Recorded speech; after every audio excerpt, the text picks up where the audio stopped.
Bienvenue dans les locaux de Valodéa, le syndicat mixte de traitement des déchets ardennais. Notre mission est de traiter les déchets des ménages, sans oublier de sensibiliser la population aux gestes de tri et aux bénéfices environnementaux du recyclage. Ce que nous allons voir en images. Les consignes de tri sont regroupées en 5 familles.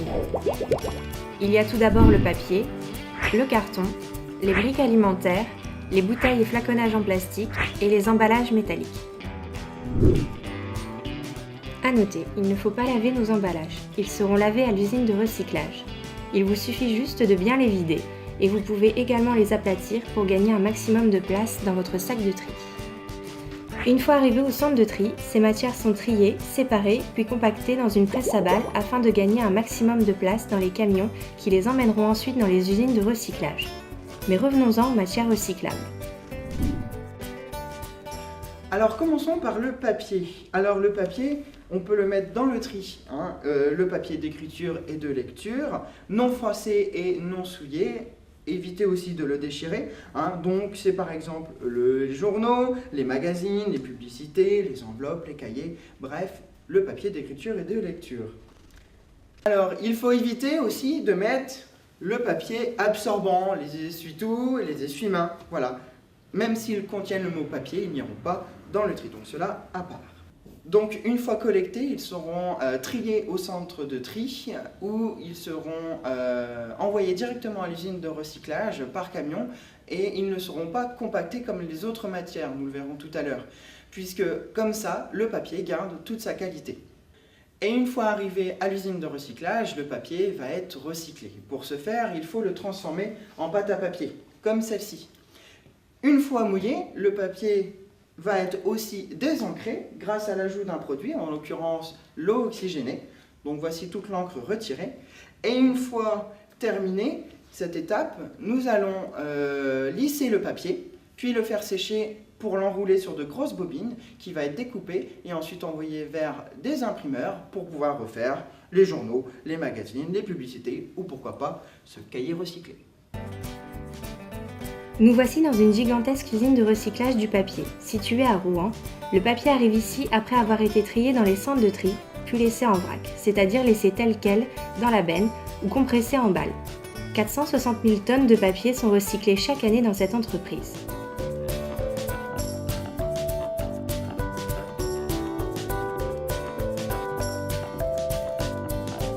Le papier qui arrive suit plusieurs étapes dans sa transformation, dans son recyclage. Il devient à nouveau de la pâte à papier, ici dans les cuves, qui sont d'ailleurs contrôlées 24 heures sur 24 pour que la qualité du papier soit toujours optimale.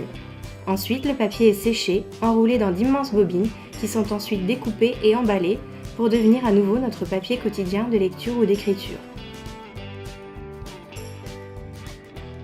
Passons maintenant au carton. Et pour le carton, c'est à peu près le même principe. D'ailleurs, c'est très simple pour trier les cartons. Tous les cartons sont recyclables, donc tous les cartons vont dans la poubelle de tri. Les petits cartons, comme les boîtes de chocolat, de gâteaux, ou même les boîtes d'œufs en carton, qu'on va appeler cartonnettes, vont au tri, mais aussi les gros cartons. Les gros cartons qui peuvent contenir de l'électroménager, des choses assez encombrantes et volumineuses, et qui se reconnaissent d'ailleurs grâce à ces petites ondulations sur les côtés.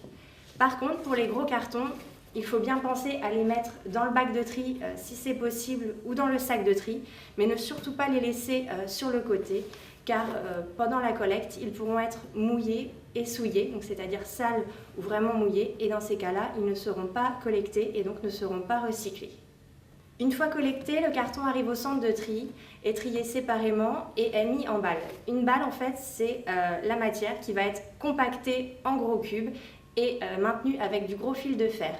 Une balle de carton, qui est la matière la plus lourde, va peser en moyenne près de 600 kg. Une fois mis dans le camion va emmener les cartons à l'usine de recyclage et pour le recyclage, c'est à peu près le même principe que pour le papier. C'est-à-dire qu'on va refaire une sorte de pâte à papier avec le carton qui sera un peu plus épaisse et on va également désancrer le carton. Pour recycler le carton, on va en faire en général soit des enveloppes craft, c'est-à-dire des enveloppes cartonnées marron, soit des gros cartons, toujours avec les petites ondulations sur les côtés. Et aussi quelquefois des cartonnettes, mais c'est un peu plus rare. Parlons maintenant de la brique alimentaire, que ce soit des briques de jus de fruits, de soupe, de lait ou même de sauce tomate, elles iront toutes dans le tri. Même si c'est un emballage plutôt compliqué, puisqu'elle est constituée de carton, de plastique et d'aluminium, cette brique alimentaire sera recyclable.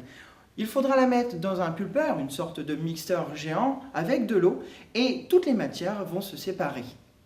Donc pour le plastique, qui représente à peu près 20% de la brique alimentaire, nous allons pouvoir en faire exactement la même chose que les bouteilles en plastique.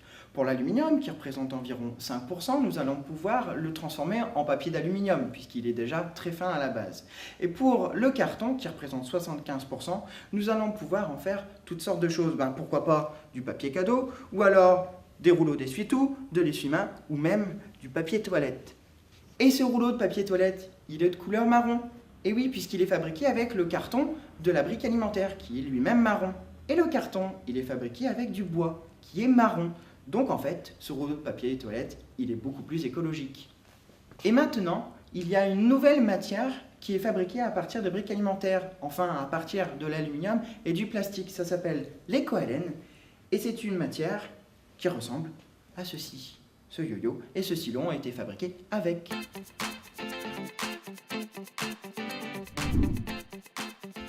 Pour le tri des emballages en plastique, c'est très simple. Il n'y a que les bouteilles et les flacons en plastique qui iront au tri. D'ailleurs, si vous avez un doute, c'est assez facile, il n'y a qu'une petite question à vous poser. Si vous avez un emballage comme celui-ci, en plastique, et que vous ne savez pas où le jeter, dans le tri ou les ordures ménagères, il vous suffit de vous demander si cela ressemble à une bouteille. Si ça ressemble à une bouteille, alors l'emballage ira au tri. Si ça ne ressemble pas à une bouteille, comme ici le pot de yaourt, alors il ira aux ordures ménagères. Il y a près de 50 plastiques différents dans notre frigo et dans notre maison. Pour le moment, nous n'en recyclons que 3. Le plastique des bouteilles transparentes claires, le plastique des bouteilles transparentes colorées, très souvent les bouteilles d'eau gazeuse, et le plastique des bouteilles et des flacons opaques où on ne voit pas à travers, comme les bidons de lessive, les bouteilles de lait ou encore les flacons de shampoing. Ils sont triés séparément au centre de tri, mis en balles comme les autres matières. D'ailleurs, une balle de plastique transparent pèse en moyenne 250 kg, alors qu'une balle de bouteille opaque va peser près de 300 kg. Donc ces balles arrivent à l'usine de recyclage et vont être lavées et coupées en petits morceaux qu'on va appeler des paillettes. Ces paillettes vont être ensuite refondues en petites perles que l'on va appeler des granulés. Nous allons utiliser ces granulés pour refaire nos objets et nos emballages en plastique de tous les jours, comme des yo-yo, des frisbees, des stylos, des carnets et même des emballages en plastique non recyclables. On peut également faire des fibres synthétiques. Dans ces cas-là, on reprend les paillettes transparentes du début, on ne les transforme pas en granulés, mais on va les passer dans une machine qui va faire fondre le plastique, les tirer en fil très très fin et très très long, et une fois mis en boule, cela va donner des fibres synthétiques que nous pourrons soit utiliser telles quelles comme rembourrage pour les doudounes, les nounours, les couettes, les oreillers, etc. Ou alors, on peut également les repasser dans une autre machine qui va en quelque sorte tricoter ces petits fils, et dans ces cas-là, nous aurons la matière polaire. Donc là, nous avons un bonnet, une écharpe, une trousse, mais on peut aussi également faire des pulls polaires.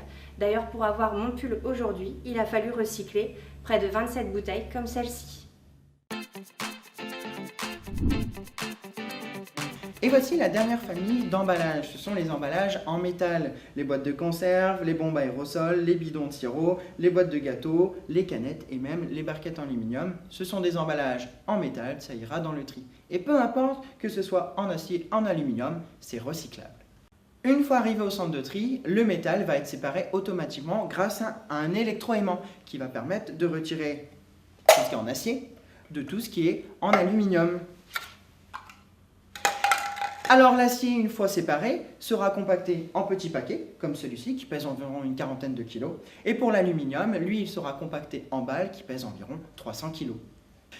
Et pour les recycler, c'est très simple. Il suffit de les faire fondre à environ 1400 degrés pour l'acier, 660 degrés pour l'aluminium. Et ensuite, on pourra faire ce que l'on veut. Par exemple, avec des canettes en aluminium, nous pourrons refaire des moteurs de voiture. Ou pourquoi pas, même avec 550 boîtes de conserve comme celle-ci, nous allons pouvoir faire un chariot de supermarché. On peut faire des outils, des trombones, des clés, ou même des pièces de TGV. On peut même, pourquoi pas, faire des nouveaux emballages. Il faut savoir que l'acier et l'aluminium sont des matériaux 100% recyclables et ce, à l'infini. C'est-à-dire qu'avec ce bidon de sirop, je pourrais refaire exactement le même. Et voilà, nous avons terminé avec les emballages recyclables qui vont dans la poubelle de tri.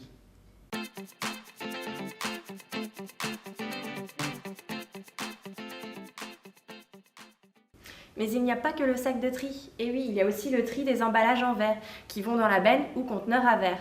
Pour les emballages en verre, c'est très simple. Ne vont dans le tri que les bouteilles, les pots et les bocaux en verre.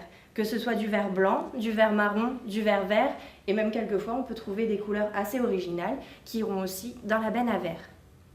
Une fois arrivé dans la benne à verre et lorsque celle-ci est pleine, un camion benne passe chercher la matière et l'emmène à l'usine de recyclage où les bouteilles vont être cassées en petits morceaux, puis transformées en calcin, que l'on peut voir ici, et ce calcin sera refondu à une température de 1500 degrés pour redevenir du verre.